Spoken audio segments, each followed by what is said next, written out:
Hi and welcome back to Plant-Based Food Fun with Albrian. Today I'm going to be sharing with you some of the remedies that I use when I find myself under the weather. Disclaimer, I am not a doctor, so you should definitely consult yours, do your research, use wisdom, and prayerfully consider what works best for you.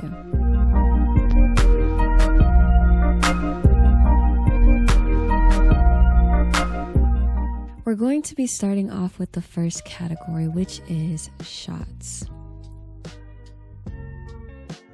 Red bell pepper juice is a natural decongestant, so that means it's great for aiding in the process of expelling phlegm from the body to where you're not having to work so hard to cough it up, and it's also really good for your skin. I usually do 1/4 cup 3 times a day as a shot, or 2 cups once a day straight or in soup.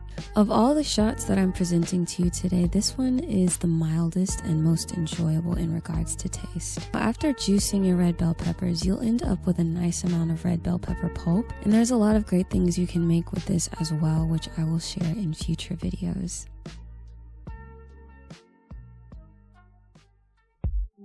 Moving right along to onion juice. Onion juice has anti-inflammatory and antibacterial properties which can help support the body's fight against infection. It's also really good for soothing coughs and sore throat for 3 to 4 hours or more. It's also really effective in suppressing the yuck that I feel in the early stages of cold and flu, especially when first waking up. I usually do about 1/4 cup or your typical shot glass of this once a day on an empty stomach. That's just what I found works best for me. On an empty stomach, it gets into my system quicker, and because it has a strong taste and it's quite unpleasant, taking it on an empty stomach in the beginning of the day just helps with the challenge of getting it down. It works really well for me, so that's why I'm willing to suffer through the taste.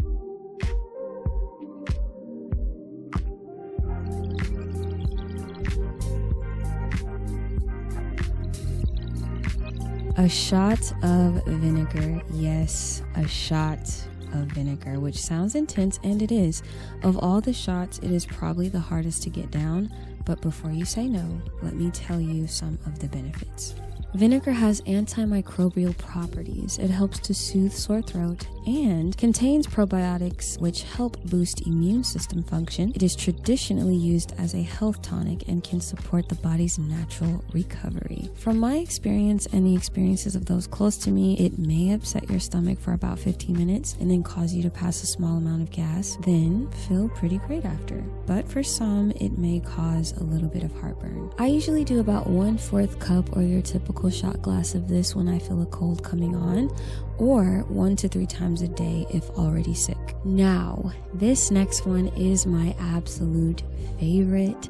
I make and enjoy this one regularly, especially in my chocolate beverages. This combination of ingredients serve as an all-natural pain reliever. Yes, pain reliever. This all-natural pain reliever is high in antioxidants, reduces inflammation, alleviates pain, supports muscle function, promotes joint health, contains vitamin C, and fiber. I usually take 4 to 6 ounces of this straight or in hot chocolate daily for all-day relief.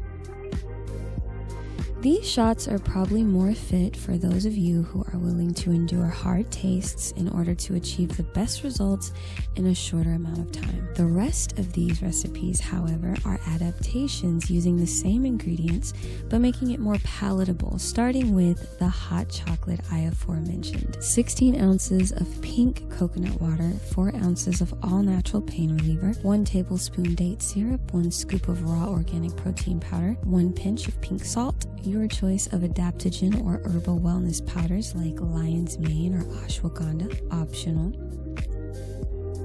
Garlic water has natural antibiotic properties, helps to boost the immune system, reduces bad cholesterol, and supports heart health. I usually do 1 cup a day or sip throughout the day as long as symptoms persist. I usually drink this hot, but you can also pour it over ice and drink it cold. Although, if you are dealing with a respiratory infection, I would advise against cold beverages or try to stick with cold beverages that aid in your recovery process. The first cold beverage I turn to when I'm feeling unwell is ginger kombucha. This drink provides immune system support, soothes sore throat, helps with digestion and gut health, and it kind of reminds me of ginger ale. It's like a healthy soda. Another cold beverage that I turn to when I'm feeling unwell or experiencing pre-cold symptoms is banana onion juice. And many of you who watch the television show Avatar, you've probably heard of this. Now, it actually in real life has some great benefits. Banana onion juice helps to balance hormones, discourage infection in the body, support immune system health, and provide a natural boost of energy.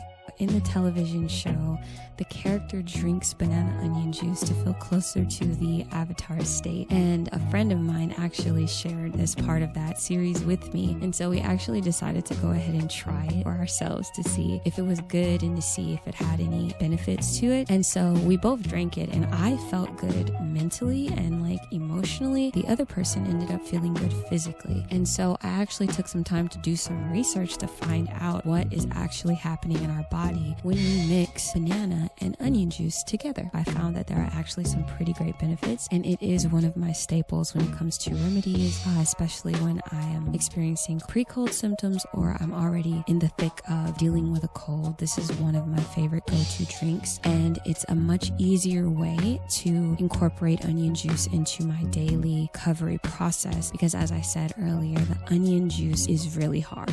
It's hard to drink. It's not pleasant, but when I add the onion juice with the banana, it's way more tolerable. The taste actually reminds me of like an alcoholic milkshake. Now, I don't drink anymore, but there was a time in my life where I did, and I more so leaned towards those kinds of drinks. And I find that this has a similar flavor and taste profile as that. Okay, now we have finally made it to the tastier part of this video. This is our tomato basil soup, in which we've incorporated many of the key ingredients previously expressed in this video, but in a much more palatable way. It's warm, it's savory, it's comforting, but it's also very effective. My grandmother and I like to have this soup in place of our meals 3 to 5 times a day as long as symptoms persist. As you can see throughout this video, I'm using a juicer to extract the juice from my ingredients, but I know some of you may not have a juicer. Now, of course, you have the option to cook these ingredients in a pot or a pan, but the cooking process will decrease the nutritional value and effectiveness of the ingredients. But I do recommend that you use a high-speed blender. And if you just have a regular blender, you can try your best to blend all of the ingredients as best you can, and then maybe as a final touch, add it to a pan to lightly warm it, and perhaps that would be a better option for you if you don't have a high-speed blender.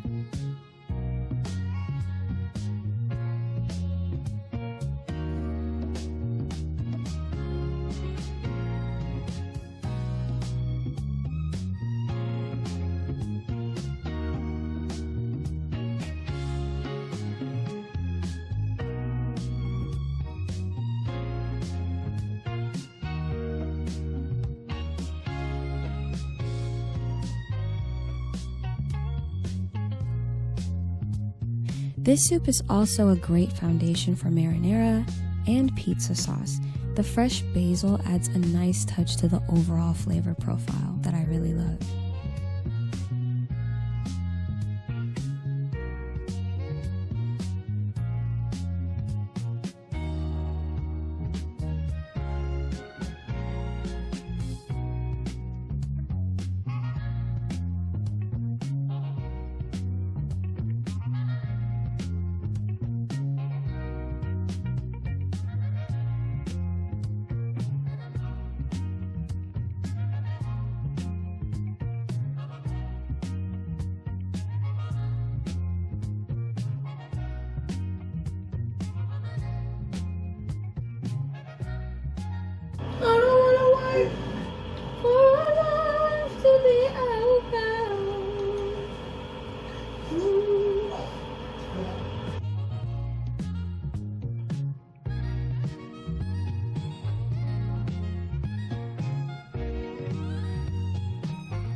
My grandmother usually likes her soup in a cup so she can drink it, especially at times like these. My grandma is one who does a lot of warm beverages as well as cold beverages when she's not feeling well, and she does a lot of lemon juice too. This is what she had to say about our tomato basil soup. How is it? Warm, delicious. This is really good. Nice and hot, savory. And light. What did you say, light? Yeah, it tastes really light. It's not a heavy soup.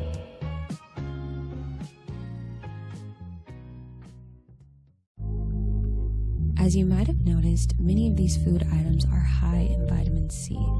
But I also increase my vitamin E intake during this time as well, which gives an added boost to the immune system's fight against illness and infection. So this may be something you might want to incorporate into your recovery process as well. Another great source of vitamin E is raw organic food grade shea butter, as well as raw organic food grade cocoa butter. Now this is something you can add to your hot chocolates, your teas, or your warm foods or your warm beverages, or maybe even some of your warm lattes. You could add a little bit of these butters to your warm beverages, and this also would increase your vitamin E intake in a natural way through a food source if you're not wanting to take an excess amount of vitamin E supplements. Otherwise, you can of course take vitamin E supplements. And the same goes for the vitamin C. Of course, you can take vitamin C supplements, but here I wanted to provide a nice list of food sources that you can get these vitamins from. This is something that I'm really passionate about, is finding ways to supplement and make sure that we're getting a full figured experience as far as sustenance and nutrients is concerned, and as much as possible through food sources. But any area where I'm not able to find a sufficient food source for certain vitamins, I will go ahead and find a raw organic version of that vitamin or a plant-based version of that vitamin. And another one that I've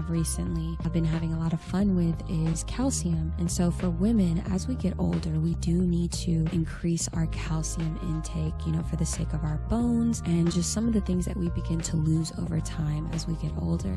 And one of my favorite sources for raw organic calcium is chia seeds. And so you can make a chia seed pudding. There are a lot of great chia seed pudding recipes on the internet, as well as chia seed crackers. Now, I actually do have a chia seed cracker recipe on my channel, which you can check out if you would like.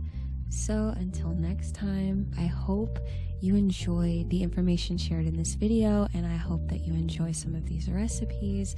Please feel free to share your experience with the recipes in the comment section, and I will see you in the next video.